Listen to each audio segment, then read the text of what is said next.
지금은 교회들이 겨울 수련회를 하는 시기입니다. 지난주 토요일부터 주일까지는요, 우리 교회에서 중고등부 겨울 수련회가 있었습니다. 담당 사역자분도 참 많이 애쓰셨고요. 우리 부장님, 선생님들도 참 잘하셨습니다. 그리고 우리 성도님들께서 기도해 주셨기 때문에, 중보해 주셨기 때문에 이렇게 수련회가 잘 맞춰지게 되었다라고 저는 생각을 합니다. 방금 광고 드렸듯이 돌아오는 금요일부터 토요일까지 우리 교회에서 또 청년 공동체의 겨울 수련회가 있습니다. 위에서 꼭 기도해 주시기를 부탁드립니다. 여러분, 수련회의 꽃은요, 단연 저녁 집회 시간이라고 할 수 있습니다. 수련회 기간에는 보다 더 오랜 시간 동안 더 집중해서 하나님의 말씀을 들을 수 있고 더 깊이 기도를 할 수 있습니다. 제가 몇 년 전에 중고등부 수련회를 인도하던 중에 있었던 일입니다. 첫째 날 저녁 집회가 굉장히 뜨거웠던 기억이 납니다. 그러니까 학생들이 전심을 다해서 찬양을 했고, 그리고 또 전심을 다해서 온 힘을 다해서 기도를 했죠.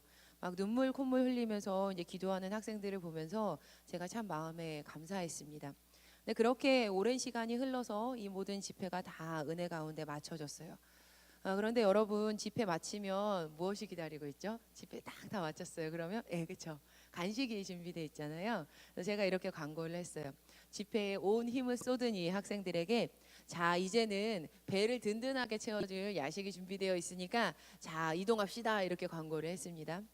그리고 저는 마지막까지 다 남아서 뒷정리를 하고 이제 그 집회 장소에 문단속을 하고 집회 장소를 나가려고 딱 나오는데, 이 강단 뒤편에 어떤 남학생이 혼자서 홀로 앉아 있는 거예요. 제가 뒤편에서 홀로 이렇게 조용히 앉아 있는 남학생을 발견했습니다. 너 왜 여기에 혼자 앉아 있어? 너도 치킨 먹으러 가야지. 빨리 가자. 이렇게 이제 이야기를 했어요. 그런데 그 친구가 단 한마디도 저에게 대꾸를 하지 않았습니다. 심상치 않은 기운을 느낀 제가요, 조용히 그 옆자리에 앉아서 한참을 말없이 계속 같이 앉아 있었습니다. 그렇게 시간이 흘러서 드디어 그 남학생이 입을 열었습니다. 잘 안 돼요. 뭐가 잘 안 되는데? 기도요. 기도가 잘 안 돼요. 저는 오늘 기도 시간에 두 눈 뜨고 친구들이 기도하는 것만 봤어요. 그런데 다른 친구들 보면 눈물 흘리기도 하고 크게 부르짖기도 하고 두 손을 올리고 기도하기도 해요. 그런데 저는 그게 잘 안 돼요. 제가 그게 속상해요. 제가 정말 깜짝 놀랐습니다. 왜냐하면 그 친구는요, 그 교회에서 매번 예배에 지각하기로 유명한 친구였기 때문이었습니다. 그런데 그렇게 늘 지각했던 이 유명했던 그 친구가 크게 부르짖기도 하고 두 손 들어서 기도하기도 하고 그게 잘 안 된다고 이제 속상해하니까 제가 얼마나 깜짝 놀랐겠어요. 근데 마음 한편으로는 이거 말을 할 수 없는 이 감사의 기쁜 마음이 막 올라오는 거예요. 그래서 제가 이렇게 되물었습니다. 전에도 이런 이유 때문에 속상했던 적 있니? 아니요, 저 처음이에요. 하나님께 정말 감사하다. 왜냐하면 지금 내가 가지는 그 마음은 하나님께서 주신 마음이기 때문이야. 전에는 느낄 수가 없었던 마음을 너에게 주신 것은 하나님께서 너의 삶에서 일하시고자 지금 준비시키고 계시는 거야. 그러니까 제 이야기를 들은 이 남학생의 얼굴에 안도감이 퍼지는 것을 제가 봤습니다. 정말요? 그럼 정말이지. 왜 지금까지 그렇게 느껴보지도 못했던 것을 오늘 와서 네가 그렇게 깨달았겠어. 그런데 왜 지금까지는 기도가 안 되었었는지 그 이유는 반드시 알아야 해. 그 이유를 반드시 알아야 이제는 기도할 수 있는 사람으로 변화될 것이기 때문이야. 왜 기도가 안 되냐면 그것은 성령님 안에서 성령님의 능력으로 우리가 기도하지 않았기 때문이야. 기도는 성령님의 능력으로 해야 해. 그래야 기도할 수 있어. 그러니까 내일 기도 시간에는 무엇보다도 먼저 이렇게 기도해야 된다. 성령님, 제가 드리는 기도를 주관해 주세요. 성령님 안에서 제가 기도하게 해주세요. 제가 이렇게 얘기를 하고 치킨을 먹으러 갔어요. 여러분, 그렇게 다음 날이 되었습니다. 여러분, 어떻게 됐을까요? 네, 아주 감사하게도요, 그 남학생이요, 흐르는 눈물을 훔치면서 기도하고 있는 모습을 제가 보았습니다. 여러분, 성령 안에서 기도하고자 바랐을 때에 일어났던 기적이었습니다. 할렐루야. 아멘. 사도 바울은요, 누구든지 그리스도의 영이 없으면 그리스도의 사람이 아니니라라고 로마서 8장 9절에서 말을 했습니다. 이 9절에서 바울이 말한 그리스도의 영은 한 분이신 하나님, 즉 성령으로 우리가 해석할 수 있을 것입니다. 여러분, 성령은 헬라어로 푸뉴마입니다. 그러니까 푸뉴마는 후 하는 이 숨, 그리고 또 공기의 흐름을 이제 뜻하는 명사입니다. 우리는 바람 같은 성령님이라고 말하죠. 또 요한복음을 읽다 보면 성령을 보혜사라고 설명을 하는 것을 볼 수 있습니다. 보혜사는 헬라어로 파라클레토스라고 하는데 중보자, 위로자, 변호자라는 뜻입니다. 우리 눈에 보이지는 않지만 늘 우리와 함께 계시는 그 성령님은 우리를 중보해 주시고 변호해 주시고 위로해 주시고 도와주시는 그 하나님의 영이십니다. 그러니까 우리의 중보자, 보호자, 변호자가 되시는 분이 성령 하나님이시라는 거죠. 그런데 여러분, 이 성령 하나님께서 우리를 위로해 주시고 도와주시고 중보해 주시는 가장 큰 일이 있습니다. 그 일은 무엇이냐면요, 우리 새번역 성경으로 읽어볼 건데요, 고린도전서 12장 3절 말씀을 함께 읽어보시겠습니다. 고린도전서 12장 3절 말씀입니다. 함께 읽어보시겠습니다. 시작. 그러므로 나는 여러분에게 알려드립니다. 하나님의 영으로 말하는 사람은 아무도 예수는 저주를 받아라 하고 말할 수 없고, 또 성령을 힘입지 않고서는 아무도 예수는 주님이시다 하고 말할 수 없습니다. 뒤에 부분 보니까요, 성령을 힘입지 않고는 아무도 예수님이 나의 주님이십니다라고 말할 수 없다는 겁니다. 바로 예수님을 주님으로 믿을 수 있도록 도와주시는 것이 바로 성령 하나님께서 하시는 가장 큰 일이라는 겁니다. 성령님이 아니시면요, 우리는 예수님이 나의 주님이십니다라고 고백할 수가 없습니다. 그래서 우리는 반드시 성령 충만해야만 하는 겁니다. 그래야 예수님을 나의 주인으로 고백하는 그리스도인, 구원받은 그리스도인, 구원받은 예수님의 사람으로 살아갈 수 있게 되기 때문입니다. 자, 그렇다면 성령님의 일하심으로 구원을 받은 우리가 성령이 늘 충만했을 때, 바로 그때 우리의 삶에 어떤 모습들이 드러나는지, 우리 삶이 어떻게 살게 되는지 좀 살펴봤으면 좋겠습니다. 먼저 성령 충만하다라는 것은요, 어떤 상황 속에서도 항상 성령의 인도하심을 우리가 민감하게 캐치하고 반응할 수 있는, 그러니까 준비가 되어 있는 상태를 말하는 것이 성령 충만하다라는 겁니다. 성령이 충만한 것이 무언가 막 굉장히 영적이라서 막 세상 사는 것 같지 않은 신령 같은 막 이렇게 어디 산에 사는 사람 같은 그런 모습을 가지는 것이 성령 충만한 게 아니라는 거죠. 성령이 충만한 것은 언제나 하나님의 뜻에 민감하게, 그리고 그 하나님의 뜻에 순종할 수 있는 상태가 늘 있는, 지속된 것이 성령 충만하다라는 겁니다.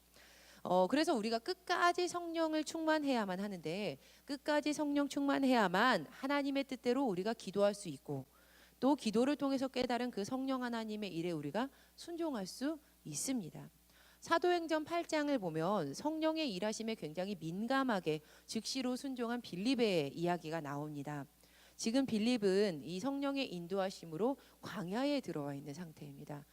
사도행전 8장 29절에서 30절 말씀을 보니까 성령이 빌립더러 이렇게 이르십니다. 이수레로 가까이 나아가라 하시거늘, 그러자 빌립이 30절에 이렇게 반응을 합니다. 빌립이 달려가서 선지자 이사야의 글을 읽는 것을 듣고 말하되 읽는 것을 깨닫느냐.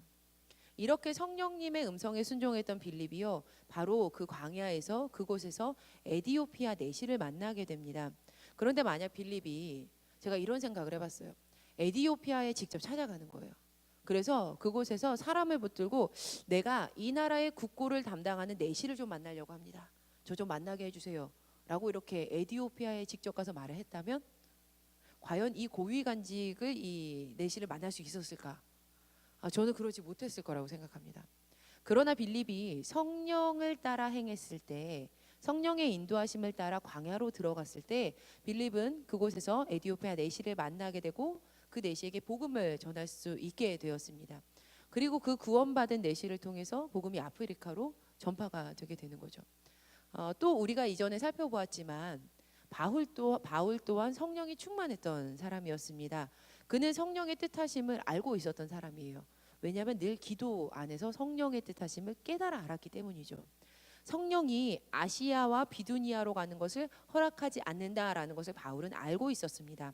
사도행전 16장 6절에서 7절까지 말씀을 보면 성령이 아시아에서 말씀을 전하지 못하게 하시거늘 그들이 부르기아와 갈라디아 땅으로 다녀가 무시야 앞에 이르러 비두니아로 가고자 애쓰되 예수의 영이 허락하지 아니하시는지라. 그는 이것을 알고 있었습니다. 그러나 성령의 뜻을 깨달은 바울이 순종했기 때문에 빌립보에서부터 유럽으로 복음이 전파될 수 있는 길이 열리게 됩니다. 여러분, 우리가 성령이 충만했을 때 우리는 기도 중에 하나님의 뜻을 더 깊이 잘 알 수 있게 됩니다. 그리고 빌립처럼요, 그리고 바울처럼요, 우리 자신의 뜻을 비우게 되고 우리의 계획했던 것을 내려놓게 되고 그 하나님의 뜻대로 순종할 수 있게 됩니다. 그래서 기도는 성령 안에서 해야만 하는 것입니다. 오늘 우리가 읽었던 에베소서 6장 18절 말씀은 이렇게 말씀을 하고 있습니다. 모든 기도와 간구를 하되 항상 성령 안에서 기도하고 항상 성령 안에서 기도하고 이를 위하여 깨어 구하기를 항상 힘쓰며 여러 성도를 위하여 구하라. 특별히 성령 안에서 기도해야 하는 일은 항상 해야만 하는 일입니다. 항상 성령 안에서 기도해야만 한다는 것이죠. 여러분, 성령님께서 이 세상에 처음 임하셨던 사건은 오순절 마가의 다락방에 있었던 사건이었습니다. 예수님께서 승천하신 후에 마가의 다락방에 모였던 제자들이 기도하기 시작합니다. 그리고 그들이 모여서 이렇게 기도했을 때 제자들은 성령 충만함을 받게 됩니다. 성령을 보내시겠다라고 약속하셨던 그 예수님의 약속이 이루어진 거죠. 드디어 그들은 성령 안에서 기도하는 것이 무엇인지를 경험하게 됩니다. 사도행전 2장 1절에서 4절 말씀인데요. 오순절 날이 이미 이름에 그들이 다 같이 한 곳에 모였습니다. 호련히 하늘로부터 급하고 강한 바람 같은 소리가 있어 그들이 앉은 온 집에 가득하며 마치 불의 혀처럼 갈라지는 것들이 그들에게 보여 각 사람 위에 하나씩 임하여 있더니 그들이 다 성령의 충만함을 받고 성령이 말하게 하심을 따라 다른 언어들로 말하기를 시작하니라. 아멘. 이후 성령 안에서 기도했던 제자들이 권능을 받게 되고 담대하게 나가서 복음을 전하는 인생을 살게 되는 것을 우리는 성경을 통해서 알 수 있습니다. 예수님께서 승천하시면서 하셨던 약속의 말씀, 사도행전 1장 8절에 오직 성령이 너희에게 임하시면 너희가 권능을 받고 예루살렘과 온 유대와 사마리아와 땅끝까지 이르러 내 증인이 되리라 하시니라. 이 말씀이 이루어진 것입니다. 그리고 예루살렘과 온 유대와 사마리아 땅끝까지 정말 성령의 충만함을 받은 그 예수님의 제자들이 복음을 전하게 된 것이죠. 여러분, 이처럼 성령이 충만하여야지만 기도할 수 있고 또 성령 충만하여 기도해야만 온전히 성령님께 붙들려서 세상을 두려워하지 않고 사용될 수 있습니다. 그분의 뜻에 순종할 수 있게 되는 거죠. 1988년에 시인과 촌장의 3집 숲에 기록되었던 가시나무라는 곡이 있습니다. 내 속에 내가 너무도 많아 당신의 쉴 곳 없네. 내 속에 헛된 바램들로 당신의 편할 곳 없네. 내 속엔 내가 너무도 많아서 당신의 쉴 곳 없네. 지금은 목사님이 되신 이 하덕규 씨의 자전적인 신앙 고백이 담겨 있는 이 노래입니다. 이 목사님께서 고백한 이 당신은요, 한 분이신 하나님을 뜻하죠. 내 속에 내가 너무도 많아서 하나님께서 계실 곳이 단 한 군데도 없군요라는 회개의 고백입니다. 성령 충만은요, 늘 깨어서 성령의 임재하심을 빠르게 캐치하여서 그분의 뜻대로 움직이는 것이다라고 말씀을 드렸습니다.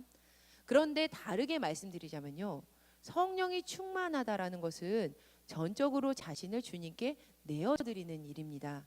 왜냐하면 나의 본성이 나 자신이 먼저 깨끗이 비워져야만 하나님의 뜻으로 성령으로 그것을 다 채울 수 있게 되기 때문입니다.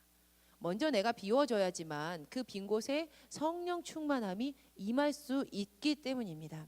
오순절 마가의 다락방에서 성령을 체험한 이들이 모두 성령의 충만함을 받고 함께했던 한 가지 행동이 있습니다. 그들은 자신들이 알지 못했던 다른 언어로 말하는 것이었습니다. 우리는 여기서 다른이라는 단어에 집중해 보아야 합니다.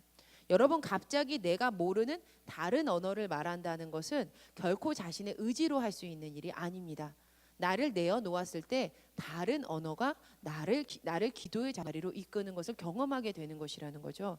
내가 비워지고 성령께서 충만하게 내주하시면 내 뜻이 아닌 다른 성령 하나님의 계획하신 대로 내가 움직여지고 성령 하나님의 인도하신 대로 내가 따라가며 그 기도에 순종하며 살아갈 수 있게 되는 겁니다. 그래서 우리는 우리를 비워야만 합니다. 그래야 성령 안에서 기도할 수 있게 되는 것입니다. 우리가 오늘 본문으로 읽었던 에베소서 6장 18절의 말씀도 성령 안에서 기도하라라는 요청을 하고 있습니다. 그런데 이 에베소서 6장 18절에 성령 안에서 기도하여라라는 이 요청은요, 반드시 함께 살펴보아야 하는 단락들을 가지고 있습니다. 만약 우리가 에베소서 6장 18절 말씀만 딱 떼어서 항상 성령 안에서 기도해야지라고만 보면 반쪽짜리만 보는 것입니다. 아니, 반쪽도 더 보지 못하는 일을 우리가 하고 있을지도 모릅니다. 바로 우리가 잘 알고 있는 하나님의 전신갑주 이야기입니다. 이 윗구절은요, 하나님의 전신갑주 이야기예요. 먼저 에베소서 6장 13절 말씀을 함께 읽어보시도록 하겠습니다. 시작. 그러므로 하나님의 전신갑주를 취하라. 이는 너희가 능히 대적하고 모든 일을 행한 후에 서기 위함이라. 바로 이 전신갑주의 이야기를 모두 한 후에요, 에베소서 6장 18절에 성령 안에서 항상 기도하십시오라는 권면이 등장하는 겁니다. 전신갑주는 헬라어로 파노플리아인데요, 완전 무장이라는 뜻입니다. 완전 무장. 전신갑주는 전쟁에 나가는 사람들이 입는 옷인데 머리부터 발끝까지 한 벌로 되어 있는 갑옷을 전신갑주라고 말합니다. 그런데 특별히 하나님의 전신갑주는 중요한 역할을 하나 하고 있습니다. 무엇이냐면 우리의 힘만으로 사탄과의 전쟁에서 승리할 수가 없지만 감사하게도 이 하나님의 전신갑주를 입으면 악한 날에 능히 대적하고 모든 일을 다 행한 후에 우리가 서 있을 수 있게 된다라는 거죠. 그러니까 승리하게 된다는 겁니다. 우리가 승리하는 것은 하나님께서 원하시는 그 성령의 일이죠. 성경은요, 그래서 하나님께서 우리에게 전신갑주를 입혀주시기를 원하시니까 그 옷을 취하여라 라고 먼저 우리에게 말씀하고 계십니다. 이어지는 말씀들을 보면 우리가 취하여야 하는, 우리에게 하나님께서 입혀주시고자 원하시는 그 믿음의 전신갑주의 부분들이 6가지 부분으로 나뉘어 있다는 것을 우리가 알 수 있습니다. 우리 에베소서 6장 14절에서 17절 말씀 함께 읽어보시겠습니다. 시작. 그런즉 서서 진리로 너희 허리띠를 띠고 의의 호신경을 붙이고 평안의 복음에 준비한 것으로 신을 신고 모든 것 위에 믿음의 방패를 가지고 이로써 능히 악한 자의 모든 불화살을 소멸하고 구원의 투구와 성령의 검 곧 하나님의 말씀을 가지라. 첫 번째 부분 보니까요, 진리의 허리띠래요. 먼저 진리의 허리띠입니다. 여러분, 진리라는 것은요, 참된 것이라는 뜻이죠. 그런데 과연 진리의 허리띠에서 이 참된 것은 무엇일까요? 요한복음 14장 6절에 이렇게 예수님께서 말씀하셨습니다. 예수님께서 그에게 말씀하셨다. 나는 길이요 진리요 생명이다. 네, 나는 진리요 진리이다라고 말씀하셨던 이 진리, 그러니까 진리의 허리띠는요, 참되신 예수님을 나타내는 것입니다. 중심 부분인 허리에, 그 딱 가장 중요한 이 허리에 예수님이라는 띠를 꽉 동여매고요, 우리가 가장 먼저 중심에 예수님을 모셔라라는 요청인 거죠. 두 번째는 의의 호심경입니다. 심장은 우리의 생명을 지키는 곳이죠. 만약 심장이 다치면 생명을 잃게 될 것입니다. 또 우리는 이 심장이 있는 곳에 나의 마음이 있습니다라고 이렇게 이야기를 합니다. 그러니까 마음이 우리의 생명이 되는 거죠. 성경은 내 마음을 지키라, 여기에서부터 생명이 난다라고 우리에게 가르침을 주고 있습니다. 이처럼 우리의 마음이, 이 심장이 아주 중요한 것입니다. 이에 하나님께서는 우리가 심장을 지킬 수 있도록 의의 호심경을 딱 입혀주셨습니다. 그런데 호심경이라는 것은요, 이 심장이 가슴을 단단히 지켜주는 단단한 판입니다. 그렇다면 여기서 의는 무엇일까? 의의 호심경이라고 하는데, 먼저 의롭다라는 것은요, 헬라어 디카이오시네입니다. 그러니까 특별히 디카오시네는 칭의를 일컫는 거예요. 거룩하다, 의롭다라고 칭해지는 것이 디카이오시네입니다. 그런데 이 세 번역으로 로마서 3장 22절 말씀을 보면요, 이렇게 말씀이 나와 있습니다. 하나님의 의는 예수 그리스도를 믿는 믿음을 통하여 오는 것인데, 그러니까 하나님의 의는 예수 그리스도를 믿는 믿음을 통해서 우리에게 주어진다라는 것이죠. 그러니까 이 의의 호심경 또한 우리가 마음으로 예수님을 믿었을 때 의의 호심경이 입혀진다라는 겁니다. 세 번째는 평안의 복음의 신인데요. 바로 평안은 헬라어로 에이레네예요. 에이레네는 아무것도 일어나지 않은 그런 평화의 상태를 말하는 것이 아니라 모든 전쟁이 마무리된 후에 기쁨의 승리의 이 평화를 말하는 것이 에이레네입니다. 여기서 이어지는 이 평화의 신은요, 단순한 평화의 신이 아니라 평화의 복음의 신인 거죠. 복음. 여러분, 복음은 누구로부터 오는 겁니까? 예수님으로부터 오는 겁니다. 할렐루야. 로마서 1장 16절은 이렇게 말씀하고 있습니다. 이 복음은 모든 믿는 자에게 구원을 주시는 하나님의 능력이 됨이라. 아멘. 복음은요, 예수님을 믿어야만 구원되는 것, 우리 가운데 그 예수님이 우리의 신이 되어서 복음으로 따라 구원의 인생길을 가게 되는 것이 바로 복음의, 평안의 복음의 신이라는 겁니다. 네 번째는요, 믿음의 방패를 가지라는 거예요. 헬라어로 믿음은 피스티스입니다. 그런데 피스티스는 맹목적인 믿음이 아니라 진리를 향한 믿음을 말할 때 피스티스라고 합니다. 그러니까 사단이 우리의 마음과 생각을 이렇게 공격합니다. 안 될 거야. 잘 안 돼. 너 할 수 없어. 외톨이야. 구원 못 받았어. 그런데 그때 에베소서 6장 16절 말씀, 모든 것 위에 믿음의 방패를 가지고 이로써 능히 악한 자의 모든 불화살을 소멸하고, 그러니까 이 믿음으로 아니야, 예수님께서 구원하셨어, 예수님께서 함께 하셔, 구원의 인생길로 우리를 이끌어 주실 거야 라는 그 믿음을 가지고 이 방패로 모든 불화살을 소멸하라는 겁니다. 그러니까 이 믿음의 방패도 예수님을 통하여서 우리가 구원받으라는 것이죠. 다섯 번째, 구원의 투구인데요, 투구는 전쟁 중에 이 머리와 얼굴을 보호하는 그 중요한 물건입니다. 만약 투구 없이, 투구를 쓰지 않고 전쟁터에 나가게 된다면 아주 위험하게 될 것입니다. 그런데 우리가 이 전쟁터에 쓰고 나가야 되는 투구의 이름이 있어요. 구원의 투구예요. 구원의 투구. 구원은 소테리온이에요. 근데 소테리온에는 방어자라는 뜻이 담겨 있습니다. 이 소테리온 구원에는요, 방어해준다 라는 뜻도 이 안에 담겨 있다라는 거죠. 그러니까 투구는 위험으로부터 머리를 방어해 주는 것인데, 특별히 구원의 투구는 예수님을 믿는 것으로부터, 예수님을 믿는 마음으로부터, 그 예수님을 믿는 것으로부터 세상에서 우리를 보호해 주는, 지옥에 가게 되는 그 권세에서부터 우리를 보호해 주는 역할이 구원의 투구라는 겁니다. 그러니까 지금 이 시간 예수님을 우리의 머리에 쓰시기를 간절히 축원합니다. 마지막은요, 여섯 번째는요, 성령의 검이래요. 이제 다 우리가 이제 다 이렇게 입었어요, 전신갑주를. 그리고 마지막 여섯 번째, 성령의 검. 이 성령의 검은요, 헬라어로 마카이라입니다. 근데 이 마카이라는요, 상징적으로 전쟁, 형벌을 의미해요. 그러니까 이 검이랑 마카이라, 이 검이랑요, 전쟁, 형벌, 무언가 굉장히 이미지가 비슷하죠. 그런데 이렇게 대단한 공격 무기인 이 검이요, 특별히 성령의 검이라는 거예요. 성령의 검. 그런데 성령의 검이 얼마나 중요하면 이 검은 특별히 어떻게 해야 사용할 수 있는지 사용 설명서가 들어있어요. 그러니까 에베소서 6장 17절 말씀인데요, 함께 읽어보시겠습니다. 시작. 성령의 검 곧 하나님의 말씀을 가지라. 아멘. 성령의 검은요, 하나님의 말씀을 가졌을 때에만 사용할 수 있다라는 겁니다. 그러니까 하나님의 말씀을 가진다는 것은 구체적으로 하나님의 말씀을 우리가 계속 읽고 암송하는 것을 말하는 거죠. 자, 여러분 정리해 보겠습니다. 전신갑주 6부분들을 우리가 잠깐 짧게 다 짚어봤습니다. 진리의 허리띠, 의의 호심경, 평안의 복음의 신, 믿음의 방패, 구원의 투구, 성령의 검. 그런데 잘 살펴보니까요, 진리도 예수님이에요.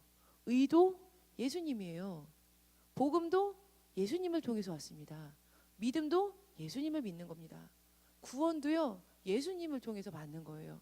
성령의 검, 주님의 말씀도 우리가 요한복음 보면 말씀이 곧 예수님임을 우리가 알 수 있잖아요. 네, 그렇습니다. 전신갑주는요 모두 우리의 구원자 예수 그리스도이십니다. 우리는요 반드시 예수님으로 전신갑주를 입어야만 합니다. 제가 성령 충만은 자신을 비우는 것이다라고 말씀드렸습니다. 머리부터 발끝까지 예수님을 전신갑주로 입으라라는 이 요청은요 바로 나를 비우고 예수님으로 가득가득 채우라는 요청입니다. 예수님을 생각하고요, 예수님을 가슴에 묻고요, 손과 발로 예수님의 그 모습을 따라가면서 우리가 살아가야만 합니다. 그래야만 우리의 삶 속에서 성령 충만함이 우리에게 허락되고 성령이 충만하여서 그 하나님의 믿음의 자녀로 살아갈 수 있는 것입니다.